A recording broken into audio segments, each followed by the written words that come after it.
Déjeme orar para poner ese tiempo en las manos del Señor. Señor, te damos gracias realmente que nosotros nos podamos reunir como familia, como los tuyos, ah, reconociendo que sí, hay muchas cosas que están pasando en el mundo ahora.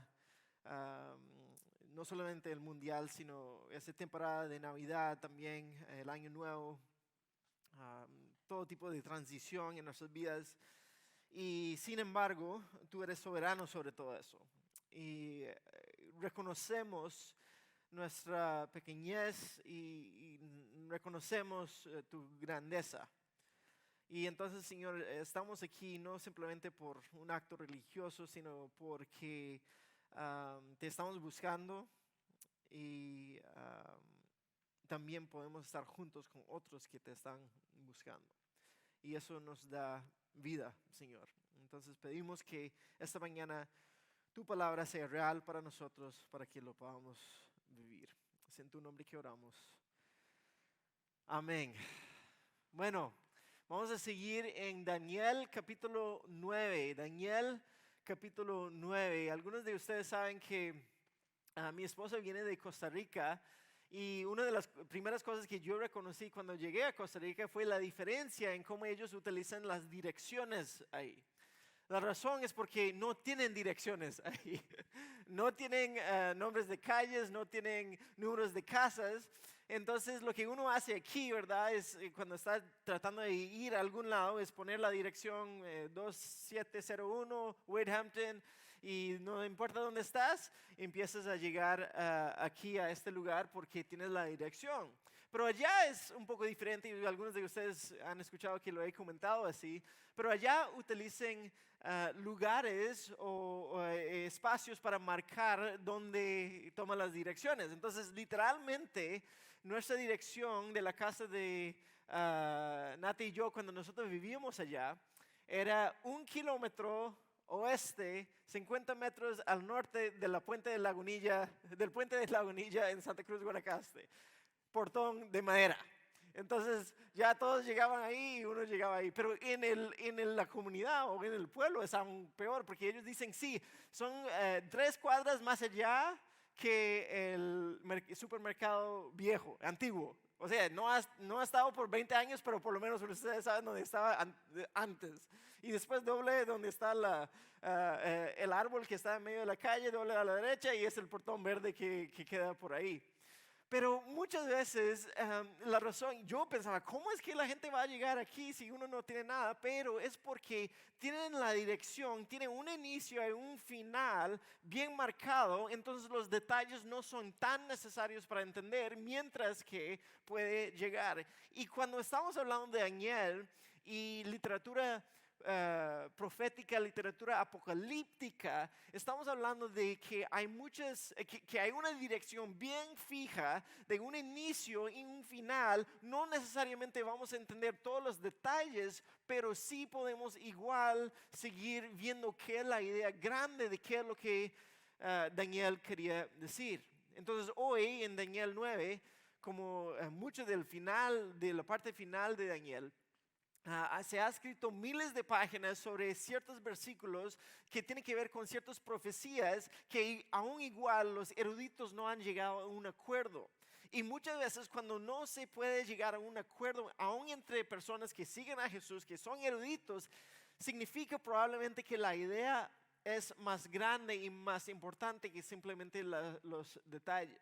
Y obviamente yo tengo mis opiniones, yo tengo mis ideas sobre cuáles son los significados de las profecías, pero al final de todo lo importante es que hay un punto más grande que eso.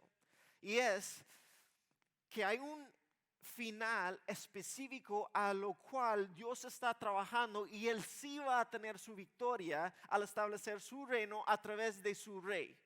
Y nosotros entonces que vivimos en este mundo, para Daniel que está en exilio, para Israel que está bajo la opresión de Babilonia y los medos y los de Persia, y para nosotros como iglesia que todavía vivimos en este mundo como vimos hace unas semanas, gobiernos y reinos bestiales eso nos trae esperanza. Eso nos trae propósito. Porque es la esperanza que Dios al final, Él es quien nos da la esperanza de su venida, su rey y su juicio.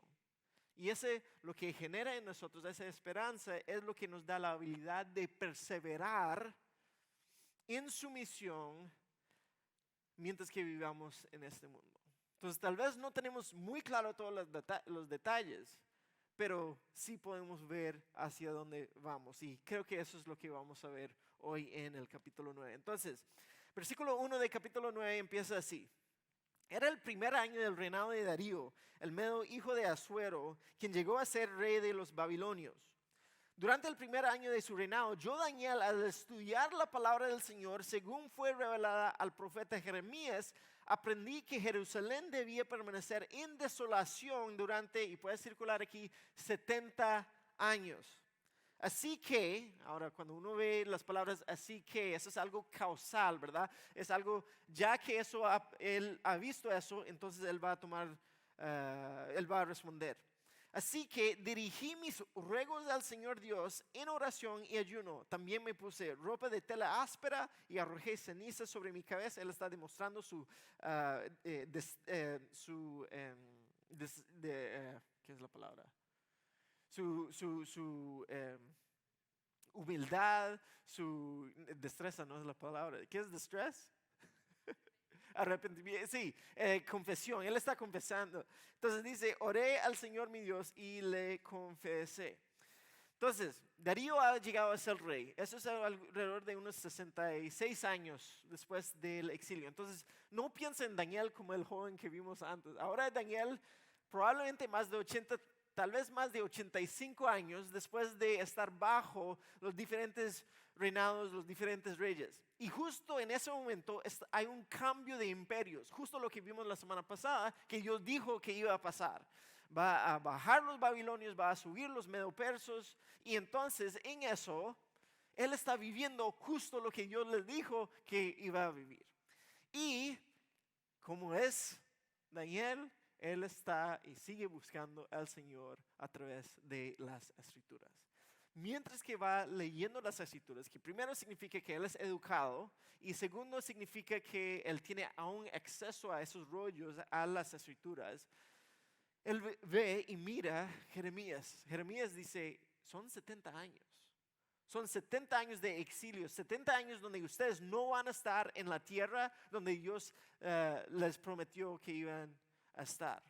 Y por eso Él responde. Eso lo encontramos en nuestras Biblias, probablemente Jeremías 25, Jeremías 29, donde se refiere a esos 70 años. Pero es importante para nosotros también entender que los números, aunque pueden ser literales, también pueden tener un significado simbólico. Entonces, para nosotros en el occidente, nosotros tendemos a pensar en números en cuanto a décadas o dieces, ¿verdad? Entonces pensamos en 1920 o 2010. Ellos tendían a pensar en siete. Aún nosotros pensamos en una semana son 7 días, ellos también basado en el sábado, pero ellos también el ciclo de años era 7 años basado en el año sabático. También ellos tenían 7 veces 7 que llegaba al año de jubileo, donde ellos celebraban y perdonaban toda deuda y supuestamente tenían que liberar a todos los esclavos que estaban ahí. Entonces ellos pensaban de esa manera. Entonces podemos pensar en, ok, pueden ser 70 años literales, pero también podemos pensarlo en un número de algo completo, de cumplimiento. Incluso 70 años, ellos siempre hablaban de eso es la vida de una persona, más o menos. Entonces, esa idea y lo que él está leyendo, él reconoce que entonces el exilio, ese periodo horrible para su pueblo, que no están en la tierra, ese periodo se está acercando al fin. Entonces, eso le trae esperanza, pero también lo motiva a buscar a Dios en eso. Ahora, antes de seguir, creo que es importante que veamos aquí que eso es Daniel, que él es quien ha sobrevivido todos esos diferentes reinados. Él ha visto a los reyes subir, ha visto a los reyes caer. Y sin embargo, Él está ahí siendo fiel, buscando a Dios todos los días. Y eso no es simplemente un acto religioso, no es simplemente algo intelectual. Lo que estamos viendo en todo ese pasaje está enraizado en la relación que Él tiene con Dios. Él puede escuchar, Él puede orar, él puede buscar, Él puede interactuar, Él puede obedecer, porque Él está personalmente o tiene una relación personal que está enfocado en el propósito de buscar al Señor. Entonces Dios se revela a Él a través de su palabra y Él puede entender y responder. Y creo que eso debe ser el deseo de cada uno de nosotros.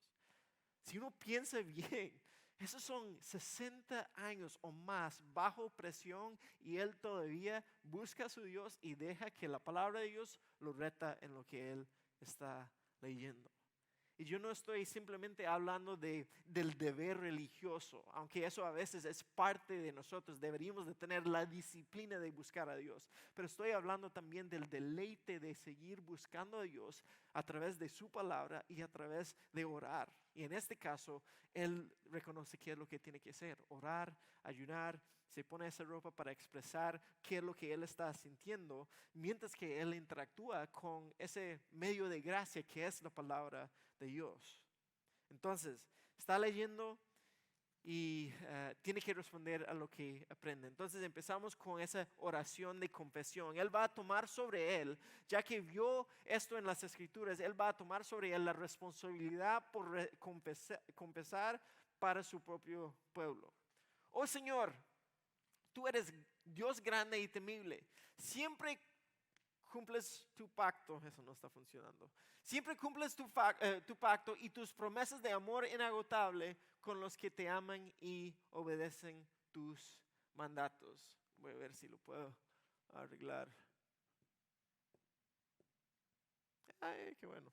Ok, entonces, aquí siempre cumples tu pacto, tus promesas y amor inagotable. Todas esas palabras son palabras que se trata del pacto de Dios con Israel. Y cuando hablamos de pacto, eso no es algo de contrato. No es de algo que, ok, si tú haces eso, yo voy a hacerlo porque lo hemos firmado un contrato. Entonces, cuando yo hablo de mi hija, Emma, cuando ella era más pequeña, ustedes saben que cuando tenemos hijos pequeños siempre hay una rutina para ponerlos a dormir y todo eso. Entonces yo siempre decía, Emma, buenas noches, te amo. Y ella siempre decía, te amo más. Esa era la respuesta, ¿verdad? Ahora, no fue porque yo firmé un contrato diciendo, tú me tienes que amar, y ella me firmó, no, me tienes que amar. No, es el rol. Yo soy el papá, ella es mi hija.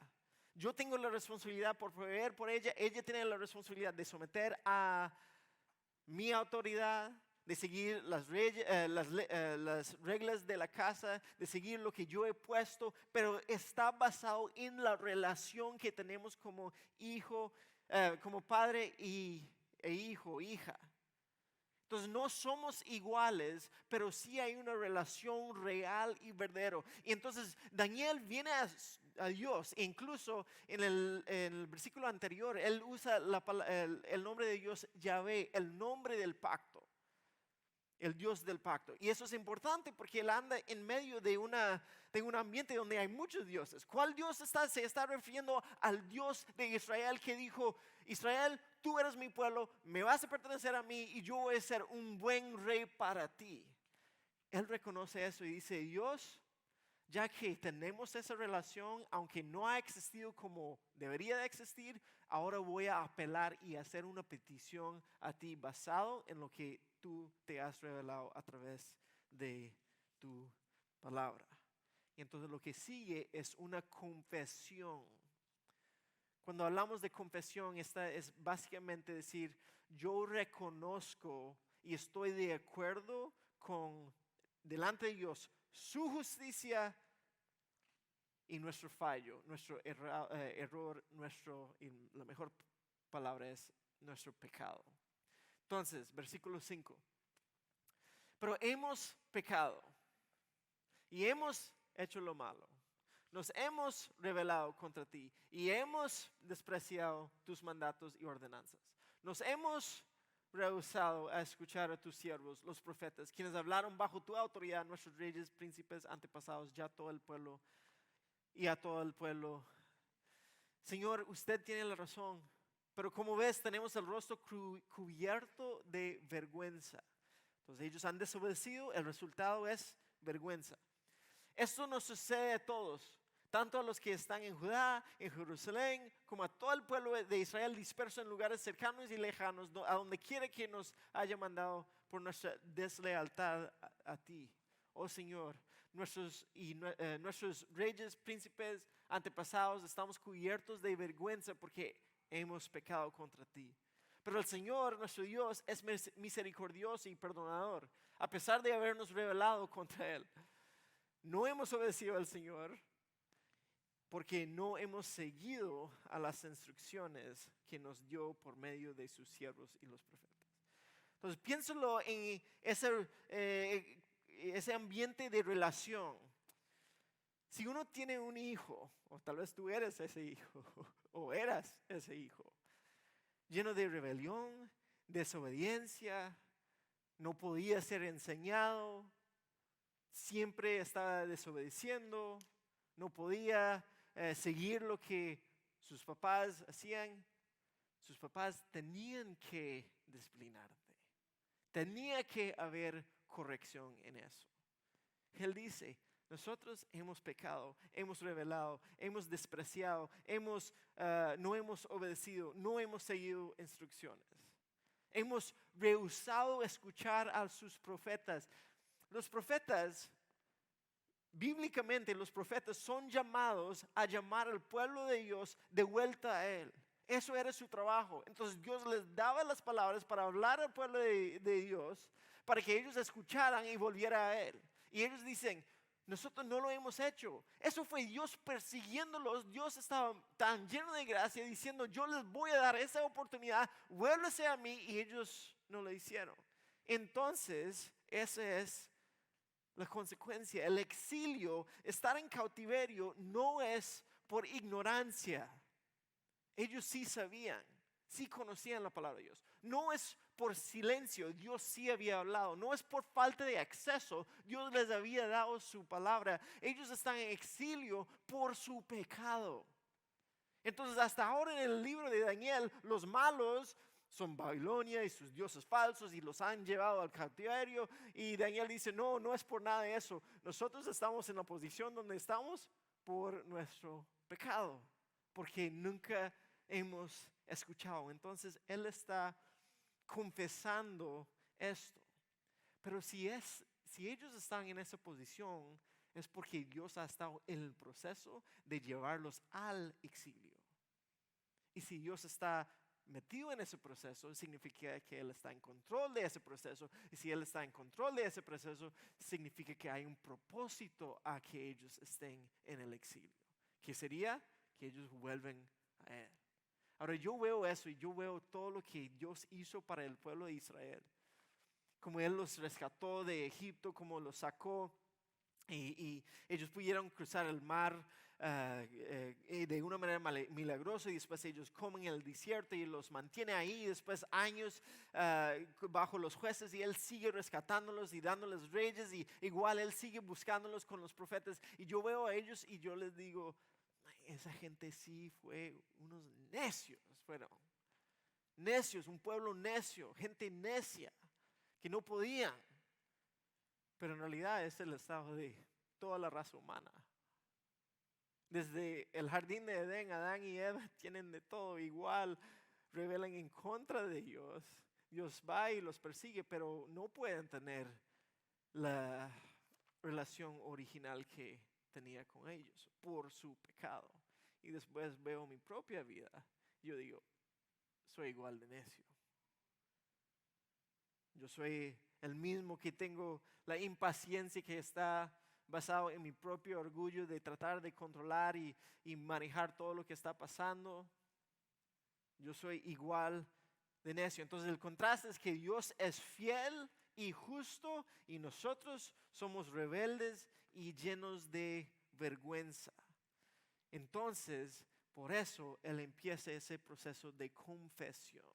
Y cualquier proceso de confesión es estar de acuerdo con Dios, con el pecado de uno y la justicia de Él, que Él tiene razón.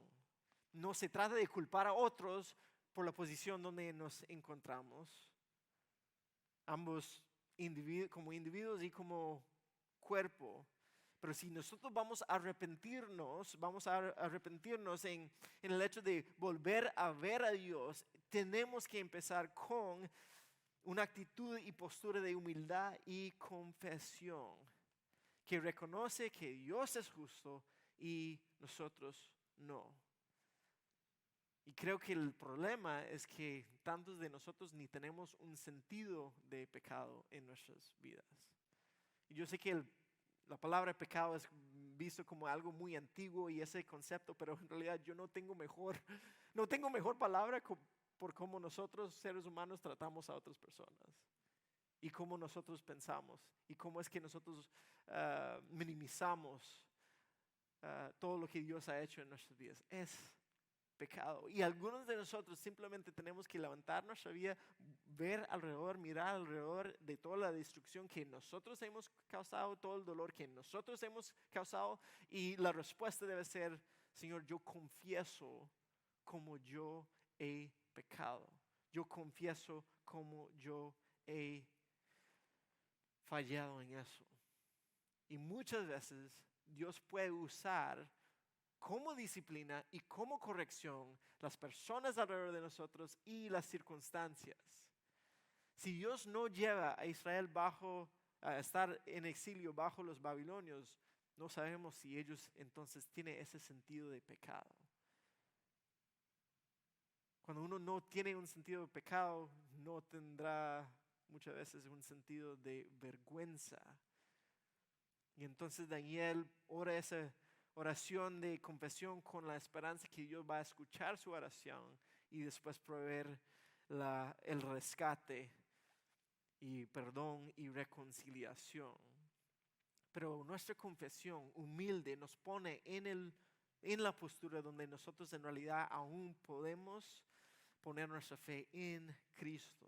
Pablo lo dice así en 2 Corintios 7, pues la clase de tristeza, es esa vergüenza, esa es la habilidad de ponerte en esa postura de humildad para confesar. Desea que suframos, que nos aleja del pecado y trae como resultado la salvación. Confesión, arrepentimiento, y Dios es fiel para salvarnos. Entonces Él pone a la luz de todos esa tristeza que Él siente de parte del pecado del pueblo de Dios. Y entonces Él sigue en los versículos 11 al 14, ahí vemos que Él reconoce la justicia de Dios y en realidad lo que ellos están sufriendo bajo Babilonia es simplemente Dios siendo fiel a su palabra. Empezando con el versículo 13, dice: se han cumplido todas las maldiciones de la ley de Moisés escrito contra nosotros. Ahorita voy a leer de Deuteronomio 28, eso es donde Él está hablando.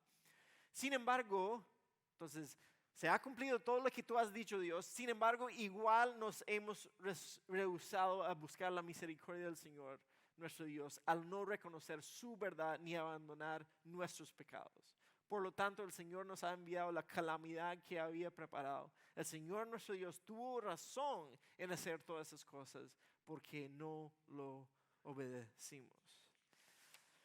El resultado de nuestra falta de confesión, por eso no volver a Dios, es la destrucción y el desastre en nuestras vidas. Y creo que cada uno de nosotros sabemos cómo es correr lejos de Dios. Sabemos cómo es cuando todas las áreas de nuestras vidas empiezan a salir de nuestro control y no podemos hacer nada de eso y todo se está cayendo. Y en realidad lo que estamos viendo aquí que está pasando al pueblo de Israel, yo lo veo muy, muy obvio aún en la cultura donde vivimos ahora. Es impresionante, estuve leyendo Deuteronomio 28 donde están enumerando las maldiciones que Dios dice que va a pasar a su pueblo y suena muy parecido a lo que nosotros estamos viviendo hoy en día. Dice así, Lo pueden escuchar. Dice, pues el Señor te dispersará por todas las naciones desde un extremo de la tierra hasta el otro. Él está hablando a Israel. Y dice, ya no ustedes no van a estar en mi presencia en su tierra. Allí rendirás culto a dioses ajenos que ni tú ni tus antepasados conocían, dioses de madera y de piedra. Y nosotros decimos, no, yo no adoro a esos ídolos, pero sí adoramos a muchas cosas materiales. En medio de esas naciones no encontrarás paz ni lugar de descanso. Allí el Señor hará que te tiemble el corazón, que te falle la vista y que tu alma desfallezca. Está hablando del desánimo, de la depresión, de la ansiedad. Tu vida siempre penderá de un hilo. Día y noche vivirás con miedo, sin ninguna seguridad de sobrevivir. Por la mañana dirás, si tan fuera solo de noche. Y al oscurecer dirás, si tan solo fuera de día. Pues te aterrarás al ver los horrores espantosos que habrá de tu alrededor. Piensa en nuestra cultura. ¿Qué es lo que suframos ahora? Depresión, ansiedad y en realidad muchos de nosotros lo tenemos, solo que nos distraemos con todo lo que está pasando alrededor. Y estamos en una cultura y un contexto donde podemos y tenemos los recursos para distraernos de todo eso. Pero abajo de todo eso es simplemente porque estamos corriendo lejos de Dios, aun cuando Él nos ofrece sus misericordias. Entonces lo que Daniel está diciendo aquí es, el exilio, yo veo el exilio y es algo malísimo, pero en realidad es lo que Dios prometió desde antes. Dios simplemente está siendo fiel a su palabra en el traerlos a donde ustedes están. Por eso Él va a apelar a Dios. Versículo 15. Oh Señor nuestro Dios, al rescatar a tu pueblo de Egipto con gran uso de poder, entonces Dios es quien tiene el poder de rescate, le diste honor perpetuo a tu nombre. Pero hemos pecado y estamos llenos de maldad. En vista de tus fieles misericordias, por favor, entonces Él es poderoso para rescatar, Él es un Dios que puede rescatar y también es un Dios misericordioso para que Él rescate. Por favor, Señor, aparta tu enojo y furor de tu ciudad, Jerusalén, tu monte santo. Todas las naciones vecinas se burlan de Jerusalén y de tu pueblo por causa de nuestros pecados y de los pecados de nuestros antepasados. Y aquí viene la petición. Oh Dios nuestro, oye la oración de tu siervo. Escucha mientras te hago mis ruegos por amor a tu nombre, Señor. Vuelve a sonreírle a tu desolado santuario. Él está diciendo, restablezcanos, restáurenos. Oh Dios mío, inclínate y escúchame. Él reconoce su posición ante Dios. Dios está aquí, yo estoy aquí. Por favor, abre tus ojos y mira nuestra desesperación. Mira cómo tu ciudad, la ciudad que lleva tu nombre, está en ruinas. Él está apelando a la reputación de Él. Esto rogamos no porque merezcamos tu ayuda, sino debido a tu misericordia. Ay, Señor, óyenos. Oh, Señor, perdónanos. Oh, Señor, escúchanos y actúa. Por amor a tu nombre, no te demores, oh mi Dios, porque tu pueblo y tu ciudad llevan tu nombre. Él reconoce quién es Dios. Es un Dios de rescate, es un Dios poderoso para rescatar, es un Dios de salvación. Y lo que apela es, Dios, ya que tú eres así, por favor, no deje que tu reputación sea ensuciada. Yo sé que no lo merecemos, pero tú eres este Dios y eso es a quien yo estoy apelando. Y entonces Él le pide, escuche y denos tu favor. Ahora recuérdese, todo eso está enraizado en el hecho de que Dios ya dijo, va a ser 70 años. Pero es muy interesante ver que Él no llega con una postura de arrogancia, ni declarando, ni demandando a Dios por lo que Él dijo. Oh Dios, tú dijiste eso, así que sálvanos, lo merecemos. Él no llega así.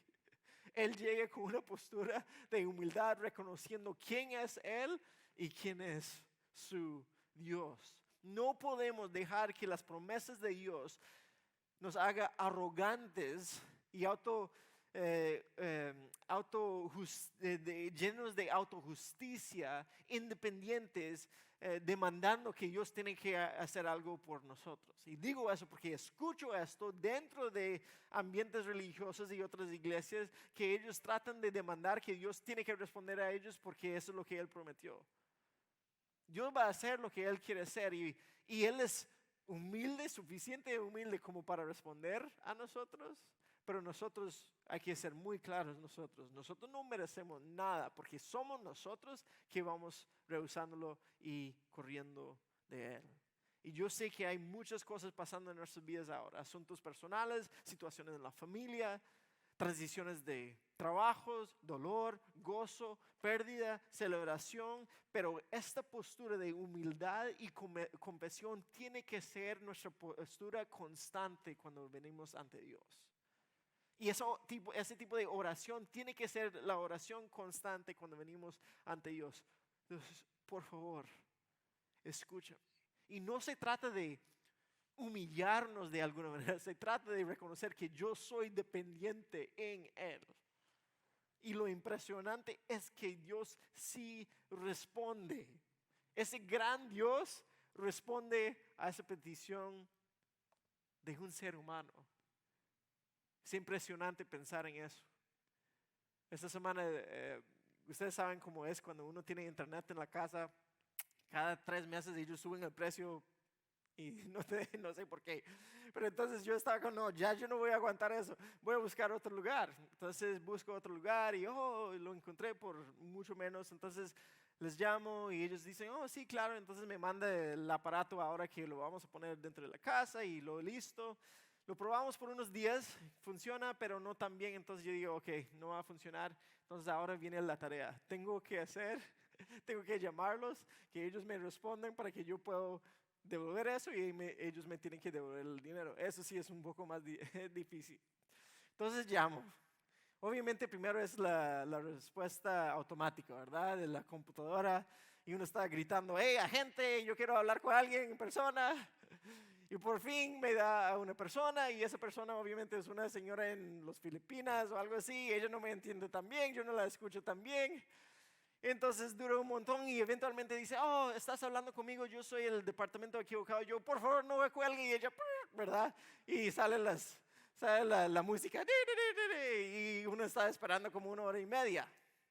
Por fin, 1 hora y media después, ellos contestan y es toda una conversación.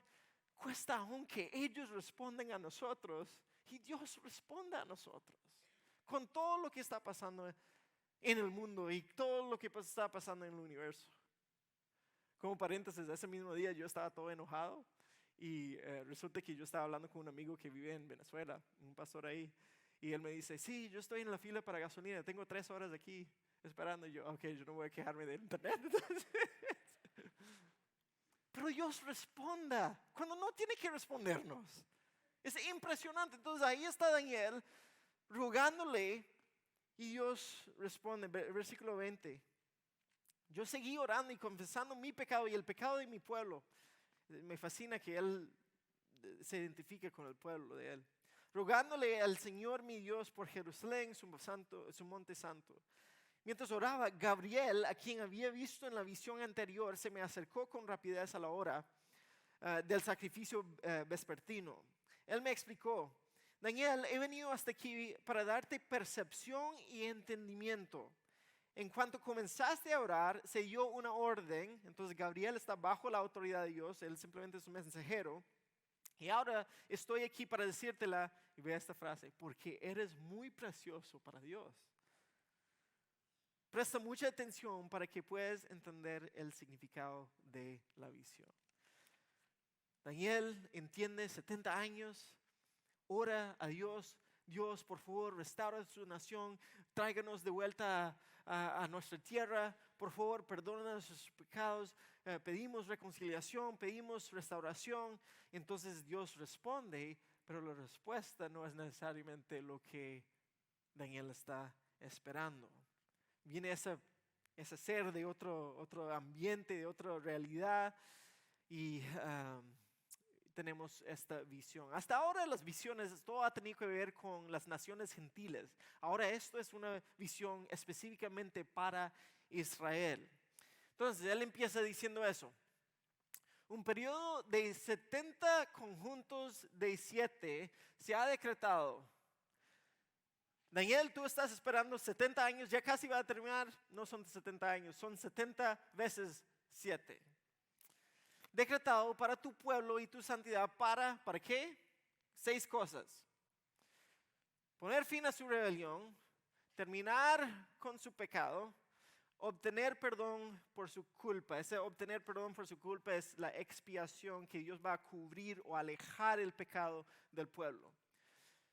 Para traer justicia eterna, para confirmar la visión profética, o en otras palabras, para cumplir con las visiones que ustedes han visto, y para ungir o establecer el lugar santísimo. Lo que él está diciendo, Daniel, no ponga tu esperanza en esos 70 años que va a volver a su tierra, porque eso no es el fin. Tal vez es el inicio del fin, pero no es el fin. Ahí no puedes poner tu esperanza. Va a haber 70 veces 7 para que se cumplan esas cosas. Las primeras 3 cosas son cosas que se tienen que ver con el sacrificio anual de Israel. Ellos tenían que una vez al año el sumo sacerdote entraba en el lugar santísimo y ofrecía un sacrificio para el pueblo para terminar su rebelión del año, para terminar con el pecado del año y después para demostrar que Dios va a cubrir o expiar, alejar la culpa, las consecuencias del pecado del pueblo de Israel. Él está diciendo, va a haber un tiempo cuando ya eso no va a ser algo que haces anualmente, ya va a haber un tiempo donde eso es algo eterno. Lo temporal va a terminar y lo eterno va a entrar. Y cuando se hace eso, va a haber justicia eterna y va a haber un establecimiento de mi presencia con mi pueblo a través de el ungido y el lugar ungido. Y también se va a cumplir todas las visiones que ha visto. Ahora, hace varias semanas hemos visto ese dibujo de la persona aquí, digamos el profeta, viendo a las profecías. Entonces decíamos que es como ver algunas montañas que a veces se puede ver el primer cumplimiento de una profecía, pero también hay un sentido de otra, que hay algo más.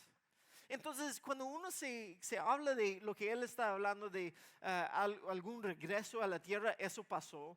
Que hay un segundo templo que se va a establecer, eso pasó y de hecho eso pasó exactamente 70 años después de la destrucción del primer templo. Entonces esas cosas está pasando. Viene el gobernador que se llama Zerubabel, él lleva el pueblo de Israel de vuelta y los establece con el templo ahí.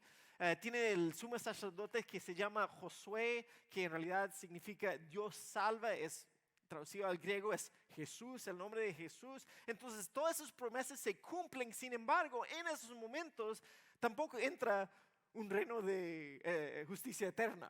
Tampoco termina toda la rebelión del pueblo. Entonces tenemos que entender que sí hay cumplimientos iniciales, pero también hay cumplimientos más allá que tal vez no entendemos por su integridad o por completo. Cuando es como ver, cuando estás viendo las dos montañas, si tú estás aquí, estás viendo hacia el horizonte, ves muchas montañas, pero no puedes ver que hay una distancia entre las diferentes montañas. Todo parece mezclado y eso es como Daniel lo está viendo. Él está viendo diferentes cumplimientos que va a pasar en el futuro, pero no necesariamente entiende exactamente cómo va a pasar todos los diferentes tiempos.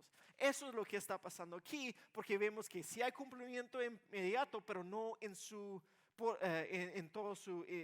todo lo completo. Entonces lo que Gabriel ahora va a decir es que ahora voy a decirles cómo se va a cumplir esos 70 veces 7.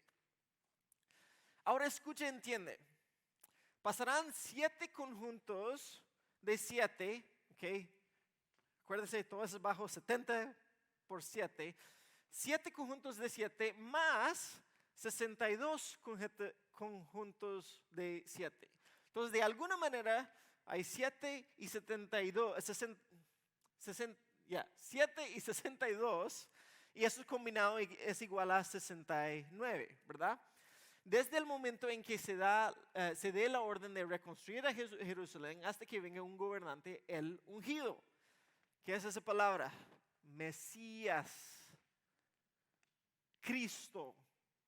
Entonces va a haber un ungido, parte de la reconstrucción de Jerusalén, será reconstruido las calles y fuertes defensas a pesar de los tiempos peligrosos. Entonces, aun cuando está el ungido, no necesariamente significa que todo va a estar bien en ese momento. Después de este periodo de 62 conjuntos de 7, matarán o se cortará al ungido sin que parezca, y eso es impresionante, sin que parezca que haber logrado nada. Parece que ha fallado en lo que vino a hacer. Y surgirá un gobernante cuyos ejércitos destruirán la ciudad y el templo. Al final llegará con una invasión, guerra y la miseria que acarrea está decretada desde ese momento hasta el fin. El gobernante, entonces ese malo, el rey malo, firmará un tratado con el pueblo por un periodo de un conjunto de 7. Entonces eso es otro para cumplir los 77, pero al cumplirse la mitad de ese tiempo, entonces ese 7 se divide a la mitad, pondrá fin a los sacrificios y a las ofrendas, como punto culminante de todos los terribles actos, colocará un objeto de sacrilegio que causa profanación hasta que el destino decretado para este profanador finalmente caiga sobre él. Entonces todo eso va a pasar, pero al final él cae. Al final, la victoria todavía pertenece a Dios. Ahora, voy a poner una ecuación aquí. Si ustedes logran resolverlo, entonces ya estamos claros. No sé si han visto la película de Beautiful Mind, ¿verdad? Mente bonita, donde él está haciendo toda la matemática y descubriendo cosas que no existen. Lo pongo aquí para confundirlos. Porque si no están confundidos con eso, entonces no están entendiendo el punto de lo que yo estoy tratando de lograr con eso. El punto es esto. Podemos leer todos los 7, 62 7 y el otro un conjunto de 7 que se divide a la mitad. Pero el punto es eso. Como respuesta a la oración de Dios, hay una dirección en lo cual la historia está marchando hacia para establecer y reestablecer el reino de Dios en la tierra. Eso es el punto. Aunque no tenemos todos los detalles, y yo vengo de un trasfondo teológico que hace un buen trabajo en marcar todo eso dentro de la historia. A veces los creo, a veces estoy de acuerdo, a veces no. Pero en sí, eso no es el punto. El punto es que Dios va a tener la victoria y va a tener la victoria al establecer su reino y solo va a establecer el reino a través de su rey. No hay otra manera en eso. Y entonces ponemos nuestra esperanza en ese juicio que viene porque significa terminar con todo el uso, toda la corrupción, toda la injusticia, toda la destrucción que nosotros hemos causado. Eso es nuestra esperanza. Y eso es lo que Dios está haciendo. Y aún mientras que vamos entrando en esa época de Navidad, eso en realidad, siendo una época de esperanza, de eso se trata la Navidad. Ese bebé que está en el pesebre en realidad fue un rey que venía a conquistar. Eso es lo que estamos diciendo. Ahí está nuestra esperanza. Es impresionante. Vea todas las canciones que nosotros cantamos para la Navidad. Está hablando del Señor que viene, el Rey que viene. Esa es la esperanza que nosotros tenemos. Porque estamos diciendo, el Rey viene y va a establecer su reino. Pero termino con eso. Esa es la inauguración, su venida es la inauguración de todo lo que va a venir, pero todavía estamos en un tiempo donde no sabemos qué es lo que está pasando, qué es lo que hacemos entonces. Esa es la pregunta. Es interesante porque es la misma pregunta que tenían los discípulos en el versículo 6 de capítulo 1 de Hechos. Lo voy a leer, dice así. Así que mientras los apóstoles estaban con Jesús, le preguntaron con insistencia: Señor, ¿ha llegado ya el tiempo que liberes a Israel y restaures nuestro reino? Ellos sabían qué es lo que estaban esperando. Ellos sabían qué es lo que era, ellos sabían que era el propósito de Jesús en la tierra. Y eso es después de que Él se ha levantado de la muerte. Y entonces ellos, ahora sí, obviamente, Él fue cortado, ahora va a traer su reino. Pero de alguna manera hay una distancia, hay algo, una paréntesis a través de la historia donde nosotros nos encontramos ahora. Y Él dice eso. Él les respondió: solo el Padre tiene la autoridad para fijar esas fechas y tiempos, y a ustedes no les corresponde a saberlo. Si los apóstoles no les corresponde, aún menos nosotros. Pero, entonces, en vez de estar tratando de averiguar todas las fechas y saber todo lo que está pasando, pero recibirán poder cuando el Espíritu Santo desciende sobre ustedes y serán mis testigos y le hablarán a la gente acerca de mí en todas partes, en Jerusalén, Judea, Samaria y hasta los lugares más lejanos de la tierra. La falta de claridad de todos los detalles no solamente nos pone en una posición de poner más esperanza y confianza en Dios, también nos debe llevar a la misión. Nos debe llevar a ser testigos. Nos debe llevar a ser de demostración del poder del Espíritu Santo en nuestras vidas para que otros también puedan ver que el Rey viene. Y nosotros podemos juntarnos a esa misión. Y eso lo hacemos con urgencia porque el tiempo viene, pero también con paciencia, sabiendo que solo Dios puede fijar las fechas. Solo Él tiene la autoridad de definir cuándo es que Él va a establecer todo de nuevo. Y es por eso Él nos pide, cuando ores, ores así, que tu reino venga. Entonces es lo que vamos a orar ahora. Padre que está en los cielos, que tu reino venga, que se haga tu voluntad, Señor. Eso es lo que tú pediste que nosotros oráramos y eso es lo que queremos orar. Porque en eso encontramos ambos la esperanza y el propósito de nuestras vidas como tu pueblo. Y yo pido que aún durante ese tiempo de Navidad, que nosotros podamos tener una visión más grande, más amplia, para que nosotros podamos entender, esto no es simplemente un tiempo de estar con familia, no es simplemente un tiempo de dar regalos, no es simplemente un tiempo de celebrar vacaciones, sino es un tiempo que nosotros podemos mirar para atrás, ver la inauguración de tu reino y también mirar hacia adelante y saber que tu promesa de venir de nuevo va a pasar. Eso es nuestra esperanza, Señor, a pesar de todas las circunstancias de nuestras vidas personales, a pesar de todo lo que está pasando, los crisis en el mundo, a pesar de todo, Señor, sabemos que eso es. Mientras que estamos aquí, Señor, nuestra esperanza está en algo más allá que simplemente lo que estamos viviendo ahora. Y te damos gracias por eso, porque sabemos los resultados de simplemente confiar en nosotros. Ahora respondemos en oración, Señor, porque tú eres el Dios que ha condescendido, que ha bajado para buscarnos, aunque no lo merecemos. Y te damos gracias por esta gran gracia en nuestras vidas. Es en tu nombre que oramos. Amén.